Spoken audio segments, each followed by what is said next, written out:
Hi everyone, आज हम दो चरों वाले रैखिक समीकरण के बारे में पढ़ेंगे। हम सबसे पहले वेरिएबल्स यानी चरों की बात करते हैं। तो उसके नाम में भी है वेरिएबल। वेरी का मतलब होता है बदलना। तो वे राशियां जिनका मान बदलता रहता है, वे राशियां जिनका मान बदलता रहता है वे चर कहलाती हैं, तथा वे राशियां जिनका मान फिक्स होता है वे अचर कहलाती हैं। अब हम जैसे बात करते हैं, किसी क्वेश्चन में हम सॉल्व करते हैं तो x की वैल्यू किसी क्वेश्चन में 0 आती है, किसी क्वेश्चन में 1 आती है, किसी क्वेश्चन में 2 आती है, या किसी क्वेश्चन में हम y की वैल्यू निकालते हैं तो वो 0, -1, 2 कुछ भी आ सकती है। ऐसी z की वैल्यू, ऐसे ही किसी क्वेश्चन में a की वैल्यू कुछ आती है, किसी में k की वैल्यू कुछ आती है, किसी में k की वैल्यू कुछ आती है। तो हमारी जितनी भी ये राशियां हैं a b c से लेकर x y z तक, या अल्फा बीटा गामा ईटा, ये हमारी जितनी भी ऐसी राशियां हैं वो सभी हमारी चर कहलाती हैं, तथा जितनी हमारी संख्याएं हैं वो सभी हमारी अचर कहलाती हैं। तो चर राशियां क्या हैं? चर राशियां हमारी वे राशियां हैं जिनका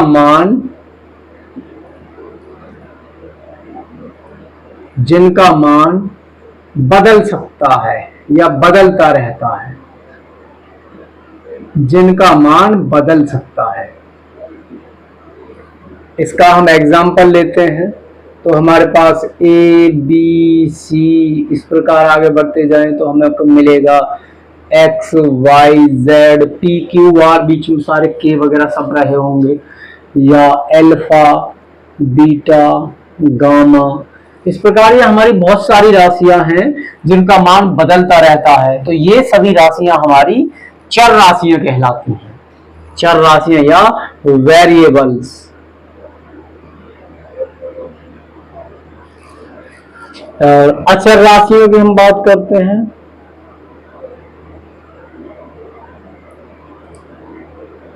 तो अचर राशियां वे राशियां हैं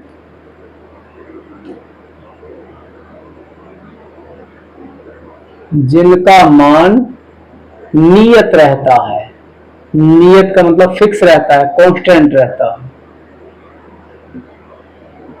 तो जैसे इसके एग्जाम्पल की हम बात करते हैं, एग्जाम्पल जैसे 1 2 3 ऐसे, या और हम कह सकते हैं जैसे माइनस का 1/2, माइनस का 5, 4/7। इस प्रकार हमारी जितनी भी राशियां हैं ये सभी राशियां हमारी अचर राशियां कहलाती हैं। तो अब हम दो चरों वाले रैखिक समीकरण की बात करते हैं। तो इसने कहा रैखिक समीकरण, रैखिक समीकरण। तो रैखिक समीकरण कहते हैं जिसकी घात 1 होती है।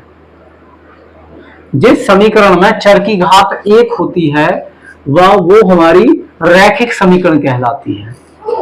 इसी प्रकार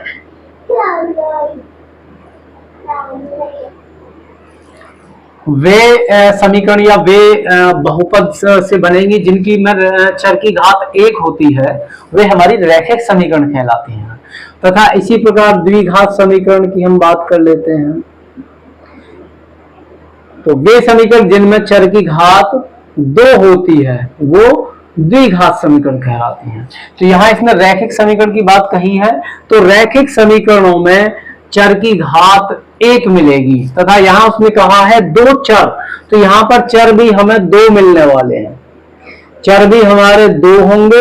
क्या क्या हो सकते हैं? जैसे एक्स वाई हो सकता है, या फिर ए कॉमा बी हो सकता है, या फिर पी कॉमा क्यू मिल जाए हमें, या यू और वी मिल जाए, एस और टी मिल जाए, वी कॉमा डब्ल्यू मिल जाए। इस प्रकार हमारे कुछ भी 2 चर हमें मिल सकते हैं, या y, z मिल जाए। इस प्रकार हमें 2 चर दिखाई देंगे इन समीकरणों में, और जो चर हैं उनकी सबसे बड़ी घात 1 होगी। तो इस प्रकार की वे समीकरण जो 2 चरों में हो, तथा समीकरण जो हमारी चर हैं उनकी घात 1 हो, तो वो हमारी 2 चरों वाली रैखिक समीकरण कहलाती है। तो दो चरों वाले रैखिक समीकरण को हमने बताया कि इनमें चर दो मिलने वाले हैं, जैसे एक्स वाई मिल जाए या वाई जेड मिल जाए या पी क्यू मिल जाए, ए कोमा बी मिल जाए, इस प्रकार से। और उन चरों की घात, सबसे बड़ी घात एक होगी। तो इसके हम अब मानक रूप की बात करते हैं। मानक रूप या स्टैंडर्ड फॉर्म, इसकी जो स्टैंडर्ड फॉर्म होगी हमारे पास, वो होने वाली है ax plus by plus c बराबर 0। दो चरों वाले रैखिक समीकरण की स्टैंडर्ड फॉर्म होगी या मानक रूप होगा ax plus by plus c बराबर 0। यहां पर x कोमा y चर हैं और a comma b comma c हमारे अचर हैं। यहां पर a b और c अचर राशियां होंगी।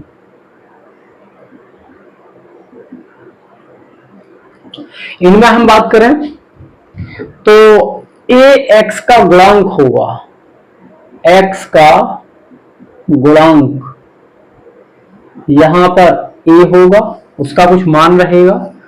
इसी प्रकार y का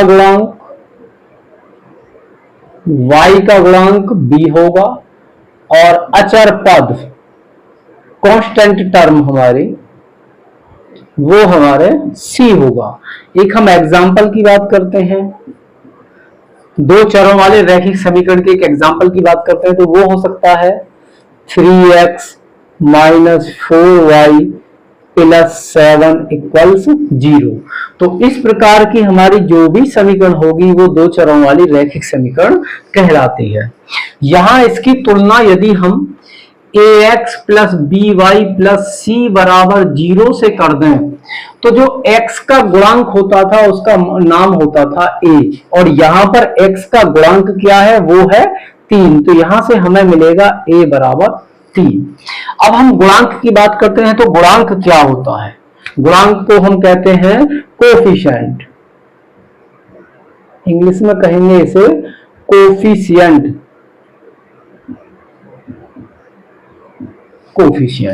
कोएफिशिएंट तो कोएफिशिएंट या गुणांक का मतलब होता है जिससे उसमें राशि में गुणा हो। जैसे यहाँ x में गुणा की बात करते हैं तो यहाँ x में किससे गुणा हुई है, 3 से, और यहाँ x में किससे गुणा हुई थी, a से।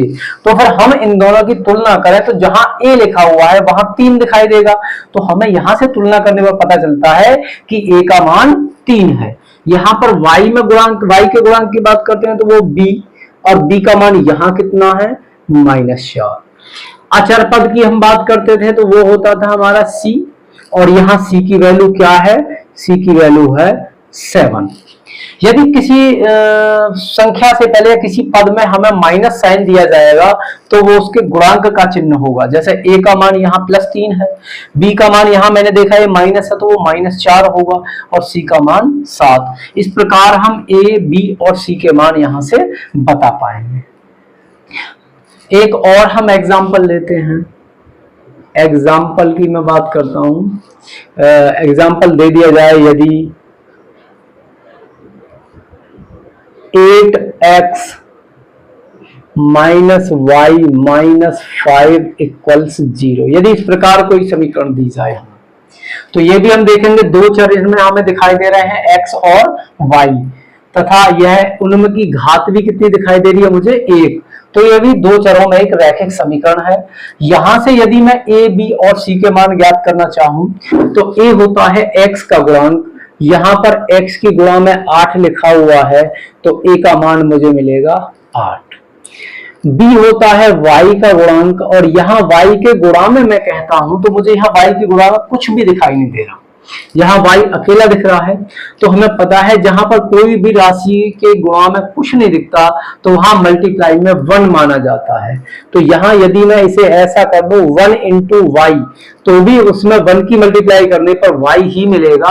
तो हम यहाँ ये जानेंगे कि जिस राशि के गुणा में कुछ नहीं लिखा होता वहां हम 1 मानते हैं मल्टीप्लाई में। तो यहाँ पर b की वैल्यू हो जाएगी -1, इसका चिन्ह माइनस भी दिया है तो हम ये b आएगा -1। कांस्टेंट टर्म की हम बात करते हैं अचर पद की, तो यहाँ पर c का मान कितना दिया हुआ है, वो दिया हुआ है -5। तो a बराबर 8, b बराबर -1 और c बराबर -5। हमें a, b और c के मान ये प्राप्त होंगे। तो यहां से हमने दो चरों वाले रैखिक समीकरण में सबसे पहले चर की बात की। तो चर वे राशियां होती है जिनका मान बदलता रहता है, जैसे a b c से लेकर z तक हमारी राशियां हैं, या अल्फा बीटा गामा, वे हमारे चर कहलाते हैं। तो यहाँ कहा दो चर, तो हमें इन समीकरणों में दो चर मिलने वाले हैं और रैखिक समीकरण अर्थात उन चरों की घात 1 मिलेगी। तो हमने स्टैंडर्ड फॉर्म की बात की, तो दो चरों वाले रैखिक समीकरण की स्टैंडर्ड फॉर्म थी ax plus by plus c बराबर 0, जहां x और y चर थे और a b c अचर राशियां हैं, यानी वो कुछ संख्याएं रही होंगी। उसका हम एक एग्जांपल लेते हैं दो चरों वाले रैखिक समीकरण का। तो वो एग्जांपल है, जैसे मैंने लिया 3x माइनस 4y प्लस 7 बराबर 0। तो यहाँ दो चर हमें दिखाई दिए x और y और उनकी घात 1 है। तो ये हमारा दो चरों में रैखिक समीकरण है। यहां से अब हम बात करते हैं गुणांकों की। तो x का गुणांक a होता है, y का गुणांक b और अचर पद होता है c।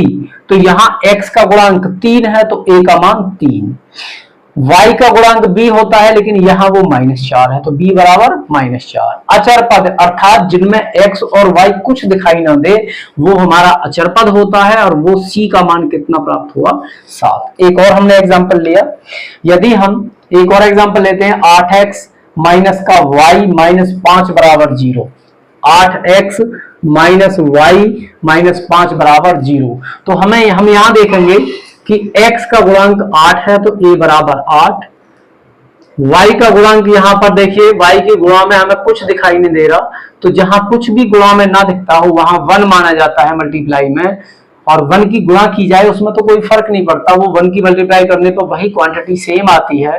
तो यहाँ b का मान आएगा -1, यानी y का गुणांक -1 और अचर पद c कितना होगा, -5।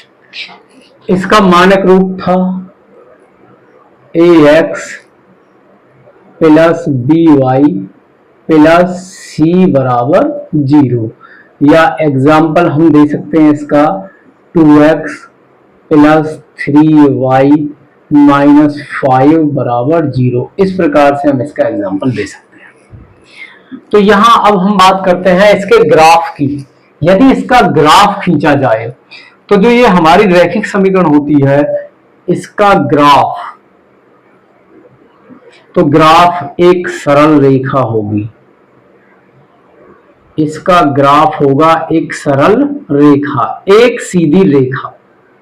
हम इसके ग्राफ की बात करना चाहें तो वो एक सीधी रेखा खींच जाएगी इस प्रकार से, कहां तक, अनंत तक जाएगी। अब इस ग्राफ इस सीधी रेखा पर यदि हम बिंदुओं की बात करें तो इस पर अनेक बिंदु रहे होंगे। इस सरल रेखा के ऊपर कितने बिंदु होंगे, अनेक बिंदु होंगे। अब जब हम किसी बिंदु के निर्देशांक को रिप्रेजेंट करते हैं तो उसमें x और y के दो मान आते हैं। पहला मान x का होता है और दूसरा मान y का। तो इस प्रकार जब इस पर अनेक बिंदु हैं तो इस पर अनेक x और y के मान आए होंगे। तो x और y का जो प्रत्येक मान होता है वही उसका एक हल कहलाता है, हल कहलाता है, सॉल्यूशन। तो इस प्रकार हमने देखा कि इस पर अनेक बिंदु है तो इनके अनेक हल रहे होंगे। तो यहां से एक रिजल्ट है कि दो चरों वाले रैखिक समीकरण के अनेक हल होते हैं। दो चरों वाले रैखिक समीकरण के इनफाइनाइट सॉल्यूशंस होते हैं, इनफाइनाइट सॉल्यूशन। तो यहां पर हमने देखा कि दो चरों वाले रैखिक समीकरणों के अनेक हल मिलते हैं, अनेक हल। इनके अनेक हल होंगे, उनमें से हम कितने भी प्राप्त कर सकते हैं, 1 2 3 4 5। वो क्वेश्चंस में यही कहता है कि इसके समीकरण के 4 हल बताइए, 5 हल बताइए, इस प्रकार। तो वैसे हम निकाल सकते हैं अनेक हल। कितने,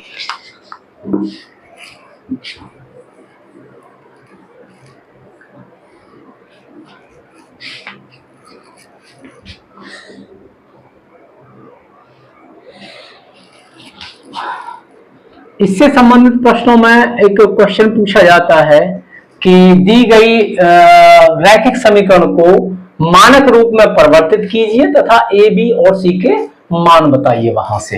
तो क्वेश्चन हो सकता है, एक क्वेश्चन दिया हुआ है 2x प्लस 3y इक्वल्स 9.35 बार। इस प्रकार से एक इक्वेशन दी हुई है कि इसे इसके मानक रूप में अर्थात इस रूप में परिवर्तित करना है और उसके बाद हमें ए बी और सी के मान बताने हैं, गुणांकों ए बी सी के मान। तो मानक रूप की हम बात करते हैं तो हमें बराबर में 0 प्राप्त होता है, बाकी सब हम एलएचएस में लेके आते हैं।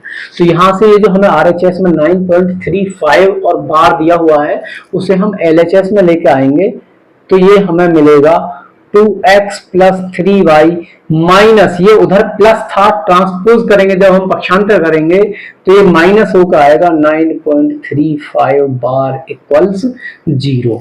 और ये हमारी फिर क्या हो जाएगी, इसकी स्टैंडर्ड फॉर्म हो जाएगी या मानक रूप हो जाएगा। जब हम इसकी तुलना, दी गई समीकरण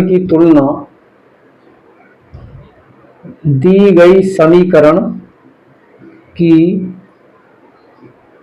तुलना करेंगे अब हम मानक रूप के साथ, ax plus by plus c बराबर 0 से करने पर अब हम इस दी गई समीकरण की तुलना इससे करेंगे। तो इससे जब तुलना करेंगे तो x का गुणांक a होता है और जो यहां पर 2 है तो हमें प्राप्त होगा a बराबर 2। x का गुणांक a होता है और वो यहां पर 2 दिया है तो a बराबर 2। और y के गुणांक को हम b कहते हैं, वो है यहाँ पर 3, तो यहाँ पर हो जाएगा b बराबर 3। जो अचर पद होता है अर्थात जिसमें x और y नहीं होते हमारे, वो हमारा c होता है और c की वैल्यू यहाँ पर दी हुई है माइनस का 9.35 बार। तो यहाँ c इक्वल्स दिया हुआ है माइनस का 9.35 बार। इस प्रकार से हम स्टैंडर्ड फॉर्म में चेंज करेंगे और ए बी सी की वैल्यू फाइंड करेंगे। यहीं पर एक क्वेश्चन और है, वो क्वेश्चन क्या है, क्वेश्चन में उसने लिखा है x minus y upon 5 minus 10 equals 0। इस प्रकार कोई क्वेश्चन है। तो इस क्वेश्चन को हम यहाँ दो तरीके से कर सकते हैं। एक तो ये है कि हम इसे सीधा करें x माइनस, इसको हम कर सकते हैं 1/5 इंटू वाई, 1/5 इंटू वाई, इसको अलग कर सकते हैं। और हमें पता है कि ऊपर वालों की मल्टीप्लाई एक साथ होती है और डिवाइड वालों की मल्टीप्लाई एक साथ होती है, तो 1 की मल्टीप्लाई वाई में होगी और हम वापस यहीं पहुंच जाएंगे और माइनस 10 बराबर 0। यहां से इस इक्वेशन की तुलना हम फिर से इसके स्टैंडर्ड रूप से करते हैं ax plus by plus c बराबर 0 से। तो x का गुणांक, यहां देखिए हमें x के गुणा में नहीं दिख रहा कुछ भी, तो हमने बताया था कि जहां किसी के गुणा में कुछ नहीं दिखता वहां हम 1 मानते हैं, तो इसे हम लिख देंगे 1 इंटू एक्स। तो x की गुणा में यहाँ 1 है, तो हम कंपेयर करेंगे जब इसके साथ तो मुझे मिलेगा a बराबर 1 और b बराबर यहां से मिलेगा माइनस का 1/5 और c बराबर मिलेगा माइनस का 10। इस प्रकार हमें a b c तीनों के मान प्राप्त हो जाएंगे।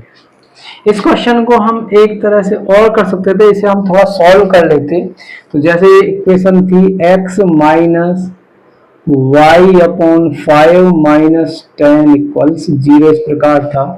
तो हम यहाँ देखेंगे कि x के बटे में 1 होगा, माइनस y अपॉन 5 है और ये होगा माइनस 10 अपॉन 1 इक्वल्स 0।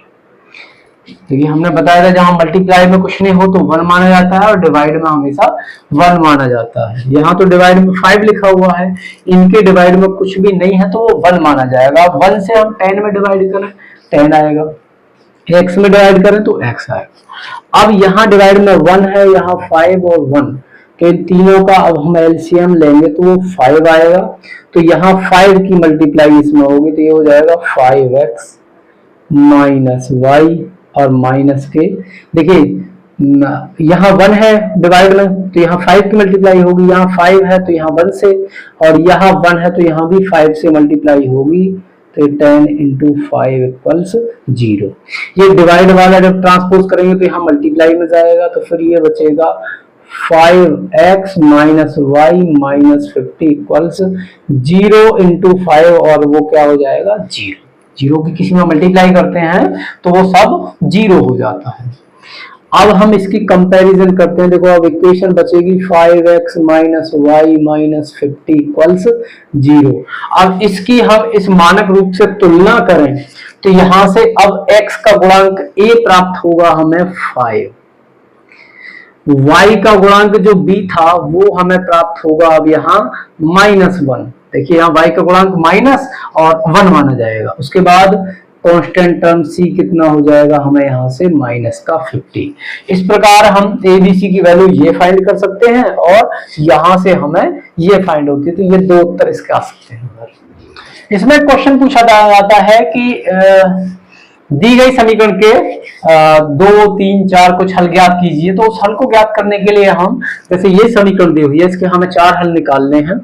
तो उसके लिए हम क्या करते हैं, इसमें बारी बारी से x का मान जैसे 0, 1, 2 या y का मान 0, 1, 2 ऐसे हम पुट करते हैं और वहां से हमें हल प्राप्त होते हैं। जैसे हम इसका करते हैं x बराबर 0 रखने पर, इसमें यदि हम x की वैल्यू 0 रखते हैं तो x का मान 0 रखते हैं तो 2 इंटू 0 प्लस वाई इक्वल्स 7, इसे हम फर्स्ट इक्वेशन मान लेंगे। तो समीकरण 1 में x का मान 0 रखेंगे तो ये 0 हो जाएगा, 0 प्लस वाई इक्वल्स 7, और यहां से हमें y की वैल्यू 7 प्राप्त होगी। तो इसका पहला हल हमें प्राप्त हुआ कि x का मान क्या था, 0, x का मान 0 रखा था हमने, उसके लिए y कितना आया 7। तो ये 0,7 ये हमें पहला हल इसका प्राप्त हुआ। अब दूसरा हल प्राप्त करना है तो हम यहां से कर सकते हैं कि x की वैल्यू 1 पुट कर देंगे। इस बार हम अपने पास से x की वैल्यू कुछ भी पुट कर देंगे, वहीं से हमें सॉल्यूशन मिलेगा। क्योंकि इन समीकरणों के अनेक हल होते हैं, उनमें से कोई भी हमें 4 बताने हैं। तो अब हम कहेंगे x बराबर 1 रखने पर, पुटिंग x इक्वल्स 1। इस बार हम समीकरण 1 में x का मान 1 रखेंगे तो ये हो जाएगा 2 इंटू 1 प्लस वाई इक्वल्स 7। यहां से 2 प्लस वाई इक्वल्स 7 या y इक्वल्स 7 माइनस 2, 2 उधर जाके माइनस हो जाएगा और यहां से y की वैल्यू क्या फाइंड हो जाएगी हमें 5। तो यहां से सॉल्यूशन मिला, x की वैल्यू तो 1 थी और y की वैल्यू थी 5। तो यहां से सॉल्यूशन मिला 1,5। ये दूसरा हल है इसका। इसके अलावा और भी सॉल्यूशंस हमें फाइंड करने हैं तो यहां से हम x की वैल्यू 2 पुट कर सकते हैं इस प्रकार। इस बार हम कहते हैं x इक्वल्स 2 रखने पर, या पुटिंग x इक्वल्स 2। तो इस फर्स्ट इक्वेशन में हम x के प्लेस पर इस बार 2 रखेंगे तो हो जाएगा 2 मल्टीप्लाई बाई x के प्लेस पर भी 2 रखना है और प्लस y इक्वल्स 7। 2 2 जा 4 प्लस y इक्वल्स 7, या y की वैल्यू हो जाएगी यहां से 7 और 4 उधर जाके माइनस हो जाएगा। तो यहां से y की वैल्यू कितनी हो जाएगी हमें 3। तो यहां से सॉल्यूशन मिला x की वैल्यू 2 थी और y की वैल्यू 3। ये तीसरा सॉल्यूशन मिला इसका। और भी सॉल्यूशन निकालने हैं तो हम x की वैल्यू 3 रख सकते हैं नेक्स्ट, या x की वैल्यू -1 रख सकते हैं, हम कुछ भी रख सकते हैं।